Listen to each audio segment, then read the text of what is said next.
O Senhor esteja convosco, está no meio de nós. Proclamação do Evangelho de Jesus Cristo, segundo Marcos. Glória a vós, Senhor. Naquele tempo, Jesus saiu da sinagoga e foi com Tiago e João para a casa de Simão e André. A sogra de Simão estava na cama, com febre, e ele logo contaram a Jesus. E ele se aproximou, segurou sua mão e ajudou-a a levantar-se. Então a febre desapareceu e ela começou a servi-los. À tarde, depois do pôr do sol, levaram a Jesus todos os doentes e os possuídos pelo demônio. A cidade inteira se reuniu em frente da casa. Jesus curou muitas pessoas de diversas doenças e expulsou muitos demônios. E não deixava que os demônios falassem, pois sabiam quem ele era. De madrugada, quando ainda estava escuro, Jesus se levantou e foi rezar num lugar deserto. Simão e seus companheiros foram à procura de Jesus. Quando o encontraram, disseram: "Todos estão te procurando." Jesus respondeu: "Vamos a outros lugares, às aldeias da redondeza. Devo pregar também ali, pois fui para isso que eu vim." E andava por toda a Galileia, pregando em suas sinagogas e expulsando os demônios. Palavra da salvação. Glória a vós, Senhor. Este evangelho que escutamos hoje de Marcos, ele de algum jeito nos apresenta um dia, um horário, uma agenda normal de Jesus. Ele pela manhã vai pregar a sinagoga, depois saem da sinagoga, vão à casa, e aí a sogra de Pedro está doente, e Jesus cura ela, e ela se coloca a servi-los. De aí nós sabemos que Jesus foi casado, seguramente ele era viúvo, por isso que quem serve Jesus e Pedro e os outros apóstolos é a sogra e não a esposa. Mas aí estava a sogra, Jesus curou, e depois chegou toda uma multidão de pessoas que estavam doentes, endemoniados, etc. E Jesus passa toda a tarde então e até a noite curando e atendendo as pessoas. Ao dia seguinte, acorda muito cedo e vai sozinho a orar. Então, a vida de Jesus se distribui nesses três grandes âmbitos. Por um lado, ele pregava, especialmente nas sinagogas. Em segundo lugar, atendia as pessoas, todos os que precisavam dele, para curações ou para qualquer outra coisa. E em terceiro lugar, dedicava longos tempos também sozinho à oração. Então, pregação, oração e caridade. Essa era a vida de Jesus. Mas, como dizia, tanto a primeira leitura de hoje, como também o Salmo, estão todos voltados a falar do tema da doença, do sofrimento. Na primeira leitura escutávamos a Jó. É o paradigma na Bíblia, não, daquele que sofre sem saber porquê e sem conseguir dar um sentido ao sofrimento. Então, hoje eu gostaria precisamente falar com você sobre isto. Este é um tema profundo e um tema que quando nós nos encontramos com a dor, com a doença, penso, por exemplo, em um diagnóstico terminal. É uma doença muito prolongada que faz muito difícil a vida. Penso em uma falência econômica, penso em um abandono talvez de um cônjuge. Enfim, tem muitas coisas que fazem sofrer muito. E a gente não encontra um sentido e é uma realidade muito presente na vida de muitas pessoas. Então, nós precisamos saber como abordar este tema. Antigamente, este tema do sofrimento. Antigamente, os judeus, em tempo de Jesus, acreditavam que a doença, que o sofrimento em geral, era sempre um castigo. Numa ocasião, Jesus encontrava com os apóstolos lá em Jerusalém e encontraram um cego de nascença. E então, os apóstolos, Pedro, André, perguntaram a Jesus: "Senhor, quem pecou para que este nascesse cego?" Imagina que ele nasceu cego. Pecou ele ou pecaram seus pais? Como é possível isso? Então, esse era o pensamento antigamente. Se você sofre, isso deve ser causa de um pecado, isso é um castigo de algum jeito, porque o sofrimento tem essa característica. Nós não nos resignamos ao sofrimento, queremos saber por quê, queremos ter um propósito, um sentido. Mas com Jesus isso mudou radicalmente.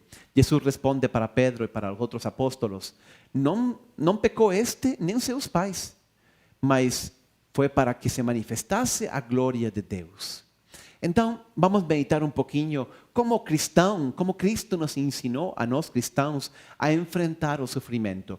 E isto tem duas partes. Por um lado, como nós mesmos temos que enfrentar o sofrimento, e isso é muito importante, saber lidar com as perdas, com os fracassos, com os grandes sofrimentos da vida. Isso hoje tem uma palavra, não? Chamam de resiliência. Então, por um lado, como nós lidar com os sofrimentos, e por outro lado, vamos ver como nós lidar com o sofrimento de outros. Como nos temos que comportar quando nos encontramos uma pessoa que sofre. Então, vamos começar primeiro por lo mais importante: como lidar com nosso próprio sofrimento. Isto, como dizia, chamamos hoje de resiliência. E eu diria que são 3 passos muito importantes, não? Em primeiro lugar, entender isto vai ser muito importante, porque quando nós encontramos essas coisas, temos que dar estes passos. O normal, quando nós sofremos, é estar revoltados. Então, isto que vou falar, não digo que seja fácil fazer, não é. De fato, não é.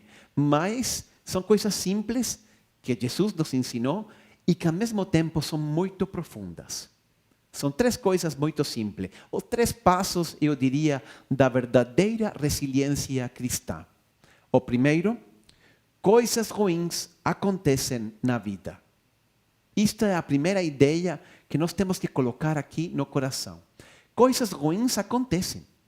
Às vezes, quando nós sofremos, achamos que é um castigo. Não apenas aqueles judeus antigamente pensavam nisso. Também as pessoas me perguntam: Padre, eu que fiz? Por que acontece isto? Olha, Jesus falou de um jeito muito claro. Deus faz raiar o seu sol, dizia ele em Mateus 5, sobre maus e bons, e derrama a chuva sobre justos e injustos. Ou seja, todo mundo sofre. É a realidade da vida. A primeira ideia que nós temos que colocar aqui em nosso coração é: não porque nós temos fé, não porque nós acreditamos em Jesus e em Deus, não porque nós temos feito tudo certo, Deus vai nos poupar de sofrimentos na vida. Não. Nós vivemos em um mundo que está quebrado. Nós vivemos em um mundo em que tudo está mal. Olha, está quebrado o clima, está quebrada a economia, estão quebrados nossos relacionamentos, estamos quebrados nós mesmos. Muitas vezes nós vemos o que nós queremos e temos que fazer e fazemos a coisa contrária. Por quê? Porque nos deixamos levar pela tentação. Nossa alma, nosso coração também está quebrado. Nós mesmos muitas vezes não nos entendemos. Essa é a realidade e, portanto, nós sofremos. En este mundo, insisto, acreditar em Deus não é garantia de que nada ruim vai te acontecer. Insisto, como dizia Jesus, Deus faz chover sobre justos e injustos e faz sair o sol sobre justos e injustos. Coisas boas e coisas ruins acontecem a todo mundo. Digo isto porque quando nós enfrentamos o sofrimento, temos uma tendência muito forte a sentir-nos discriminados. Por que eu? Por que me passa isso a mim? Eu diria: e por que não? Por que não? Sempre pensamos que o sofrimento só pode acontecer, ou aquele diagnóstico. A vida é assim, este mundo está quebrado. Eu lembro lendo uma vez a vida de Santa Bernadette, aquela menina que viu a Virgem de Lourdes. A Virgem lhe fez uma promessa um pouco dura, mas muito profundo. Ela disse para Bernadette, a Santíssima Virgem, não? Falou para Bernadette: eu não te prometo fazer-te feliz nesta vida, mas sim na outra. É exatamente isso. Jesus, quando veio ao mundo, ele não acabou com o sofrimento. Ele, sim, acabará um dia, no fim dos tempos. E lá nos céus nós não teremos sofrimento. Mas aqui, Jesus fez uma outra coisa. lhe dio um sentido, lhe dio um propósito. Então, o primeiro ponto é este: coisas ruins acontecem, e isso é normal. Não ceder à tentação de sentir-nos discriminados ou de ser vítima. O vitimismo é um beco sem saída. Nós temos que vigiar muito contra essa tentação. A segunda ideia, aí também en la carta a los Romanos, en el capítulo 8, ele diz: nenhum castigo há para os que estão em Cristo Jesus. Ou seja, não há castigo. Se você sofre, não pense que isso é um castigo. Jesus te salvou, Jesus te perdoou. Agora você não merece um castigo. Ao contrário, Deus veio para te salvar. Coisas ruins simplesmente acontecem. O segundo ponto é mais importante. Deus está perto de quem sofre. Deus está perto de nós quando sofremos. Isto foi o que Jesus fez. Ele não acabou com o sofrimento, mas Ele tomou nosso sofrimento. Ele carregou nosso sofrimento, nossa cruz. Dizia o profeta Isaías, no capítulo 53, ele escreve assim: verdadeiramente Ele tomou sobre si as nossas enfermidades e as nossas dores levou sobre si. E nós o reputávamos por aflito, ferido de Deus e oprimido. Mas Ele foi ferido por causa de nossas transgressões. Ou seja, Jesus está sofrendo na cruz por nós e com nós. Às vezes perguntam as pessoas: mas onde estava Deus Pai quando seu filho estava morrendo na cruz? Deus Pai estava pregado numa cruz, junto com seu filho. Estavam os dois juntos. E Jesus veio precisamente para compartilhar nossa dor. Alguém podia dizer: Padre, mas de que me serve que Jesus tenha sofrido lá 2000 anos atrás? Isso não alivia o meu sofrimento aqui, agora.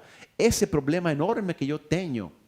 Então, isso sim faz diferença. Se você carrega essa cruz sozinho, se você acha que é uma vítima, se você acha que tem que lidar contra o universo inteiro sozinho, lógico, a cruz de Cristo não vai te ajudar.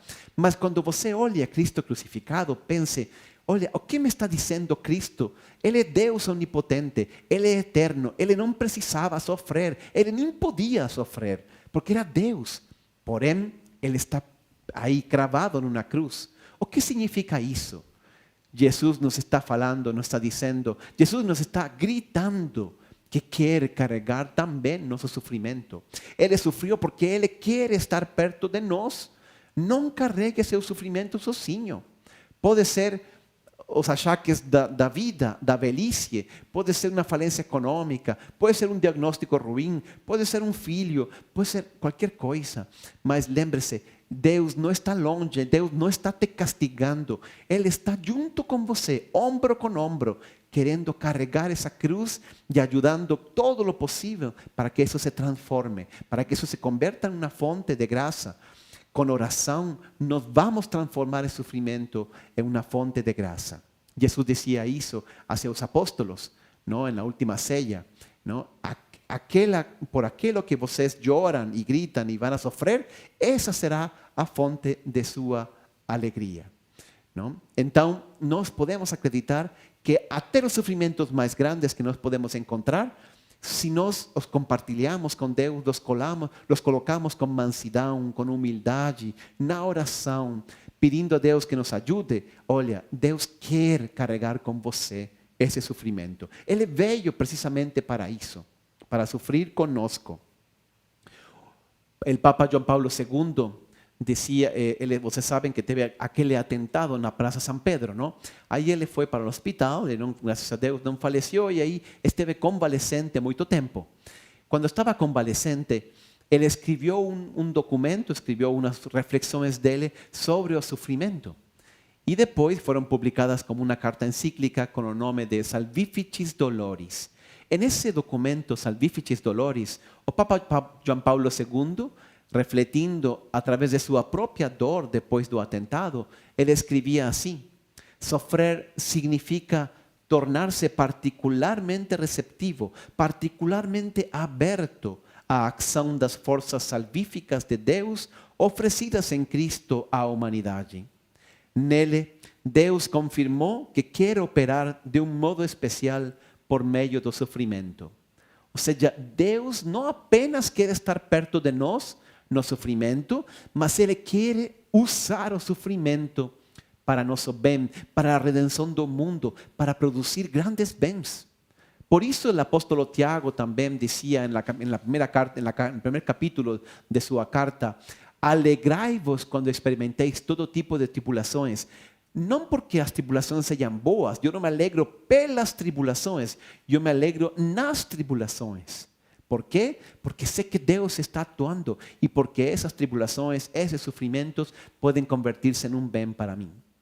Esse é o jeito de enxergar. Primeiro, coisas ruins acontecem. Isso pode acontecer conosco também. Não ficar estranhado, não culpar a Deus, não culpar a vida, não ficar se vitimando. Em segundo lugar, Deus não está indiferente. Ele quer estar aqui de seu lado, ombro com ombro. Se você está agora passando algum sofrimento, acredite, pegue um crucifixo, tenha junto com você, coloque junto ao seu coração. Jesus está sofrendo, assim como sofreu na cruz, Ele quer carregar também essa cruz que você está carregando junto com você. E a terceira ideia é muito importante também. Nós temos que saber escolher nossos pensamentos. Nós temos que saber escolher nossos pensamentos. Depois das primeiras duas ideias, este é um dos segredos da resiliência. A gente tem que cuidar o que pensa, porque todo o que entra em nosso coração e em nossa mente dirige nossa vida.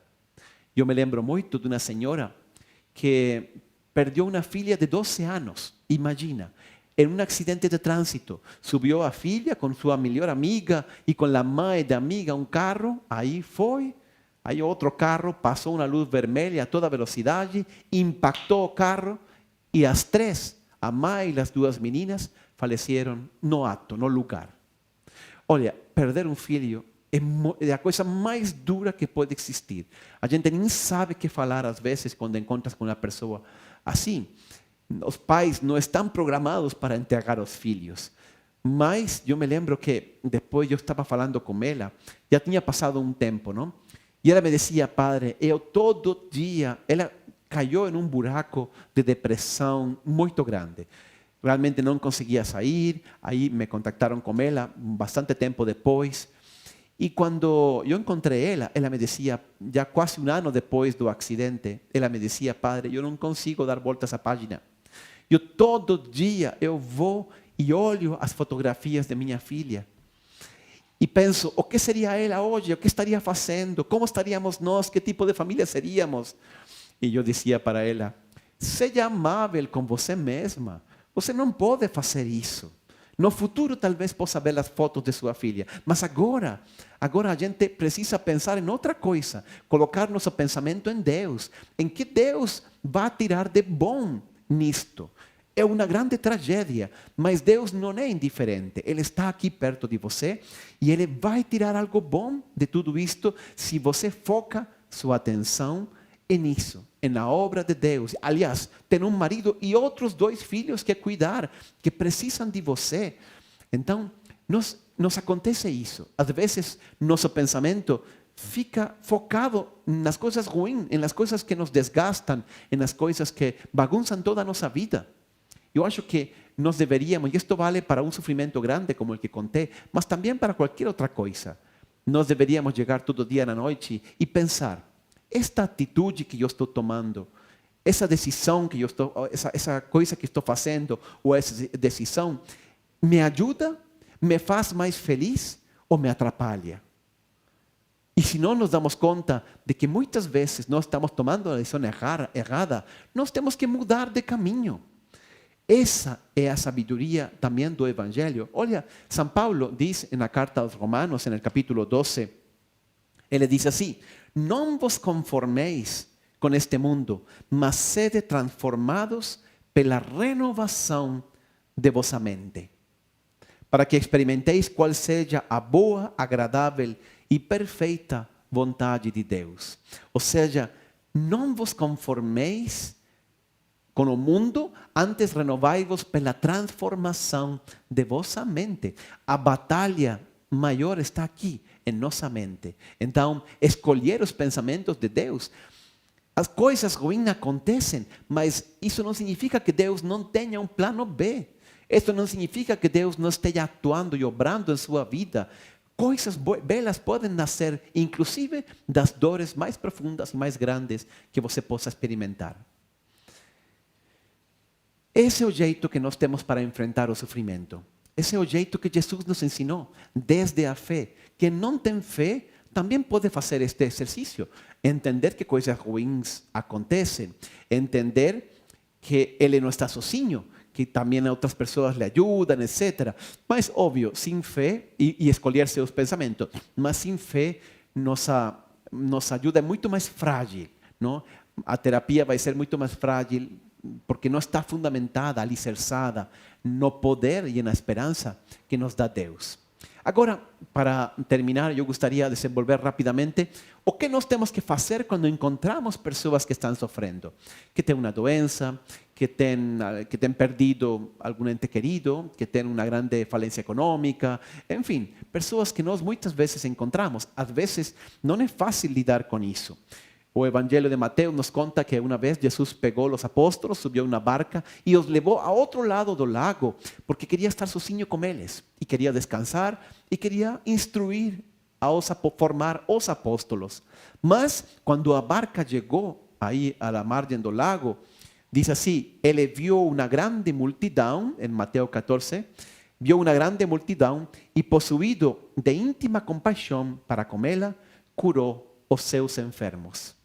Ou seja, Jesus tinha uma compaixão muito grande para ajudar qualquer pessoa que sofria. Ele tinha olhos para ver todos e ajudá-los. Nós cristãos, seguindo o exemplo de Jesus, temos que fazer a mesma coisa. Eu diria que são 6 passos, rapidinho, que nós temos que dar para reagir do jeito certo, imitando a Jesus quando encontramos pessoas que sofrem.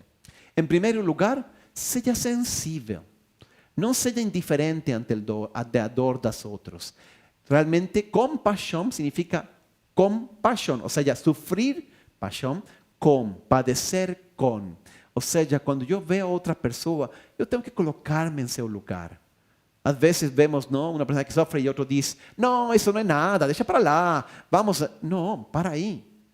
O sofrimento é algo muito íntimo, muito pessoal. A gente tem que ser sensível ante o sofrimento dos outros.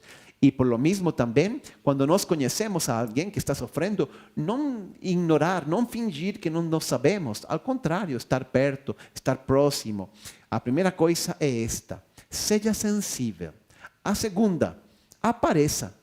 Apareça, não? Como dizia, a tentação é fugir, porque nos sentimos incomodados. Agora, a uma amiga, um amigo, lhe deram um diagnóstico de câncer muito grave, enfim, os médicos dizem que tem 6 meses, e a gente um pouco desaparece, porque nem sabe o que falar, e o que vou a dizer para ela, etc. Mas não, apareça, esteja próxima. Tente, inclusive, está com Covid, busque meios eletrônicos de fazer-se presente, mande uma mensagem. Tentamos, dentro do possível, de estar presentes. Aparecer. Foi isso que Deus fez. Estávamos nós afastados dele, estávamos nós no pecado, estávamos nós sofrendo neste mundo, e ele não nos mandou uma carta, ele não nos mandou um mensageiro, ele não mandou um anjo, ele veio pessoalmente. Carregou sua cruz, ou seja, experimentou o sofrimento nosso, que não é o sofrimento dele, é o sofrimento nosso, lo carregou ele, para nos dizer, eu estou contigo. E isso fará todos os anos, todas as gerações, com cada ser humano, porque Deus nos ama, ele se faz presente. Então, a segunda coisa é essa, apareça. A terceira é, aceite as pessoas sem estigmatizá-las. Também é difícil, às vezes, como dizia agora, um diagnóstico de câncer muito, muito difícil, muito perigoso, ou outra doença, não? Uma pessoa, eu tive há pouco tempo atrás um diagnóstico de arteriosclerose múltiple.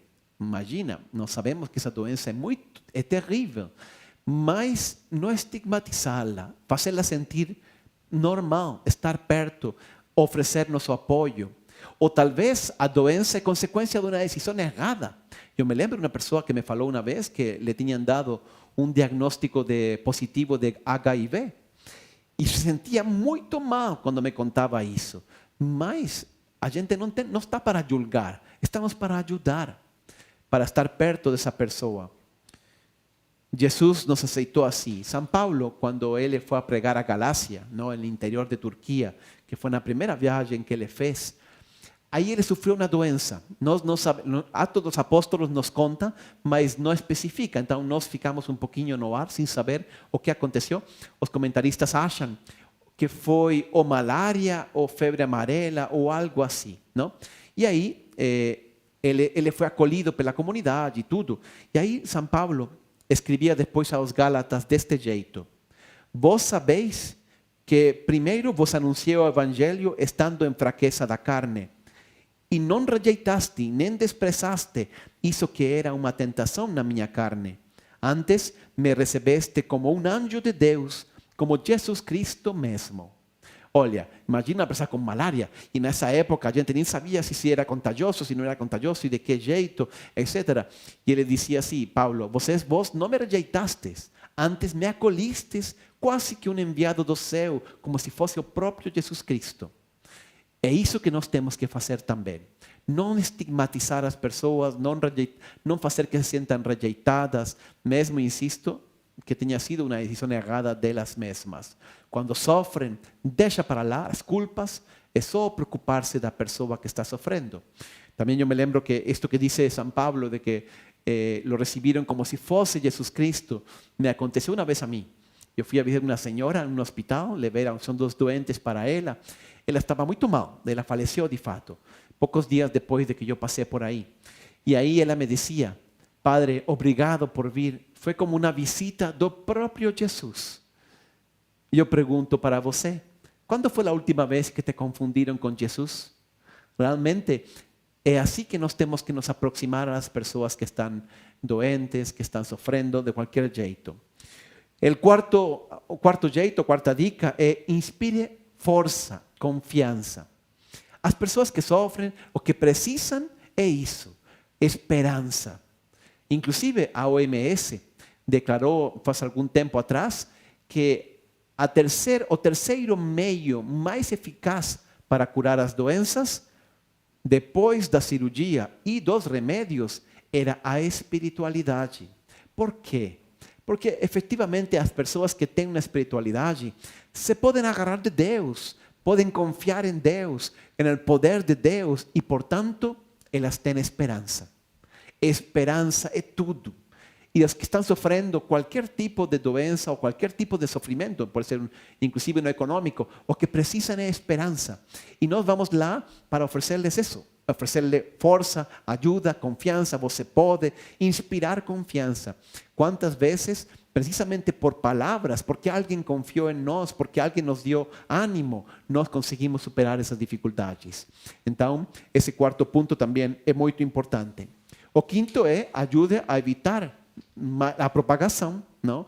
Falando aqui do vírus, não? Aqui o vírus, uma maneira de ajudar os doentes é procurando que não tenha tanto doente. Então, quando eu salgo, uso a máscara. Se eu vou a um lugar, evito as aglomerações e todas essas coisas. Mas também, obviamente, isso se aplica a outras coisas, não?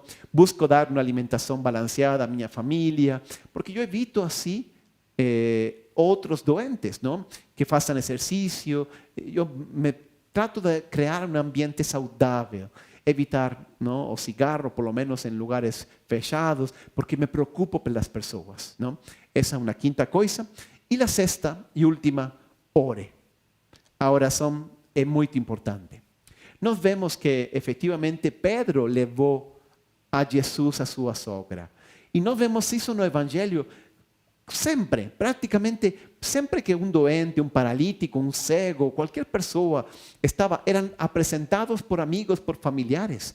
Lembro, por exemplo, aqueles 4 que levaram um paralítico e lo descolgaram de cima do teto diante de Jesus para que Jesus lo curasse. Se esses amigos não lhe tivessem levado o paralítico e colocado diante de Jesus, ele não teria sido curado. Penso, por exemplo, no chefe da sinagoga que foi interceder por sua filha. Penso no centurião que foi interceder por seu servo. E tantos outros que no Evangelho iam diante de Jesus a interceder por essas pessoas que estavam doentes, por essas pessoas que estavam sofrendo. Ore. Também você leve as pessoas que você tem próximas diante de Jesus e coloque-as, porque acredite, Jesus tem poder. Ele tocou a sogra de Pedro e ficou curada imediatamente. Então, você também faça a mesma coisa. cure com sua oração, levando isso diante de Jesus. Que a palavra que llega a Jesus seja a mesma que nós vemos no Evangelho de João, quando Marta e Maria mandaram a Jesus um mensageiro, porque seu irmão Lázaro estava doente. Aí eles mandaram a dizer a Jesus desta frase: Senhor, eis que aquele que está enfermo, aquele que tu amas, está enfermo. Que nós também saibamos igualmente mandar a dizer a Jesus: Senhor, aquele que tu amas está doente.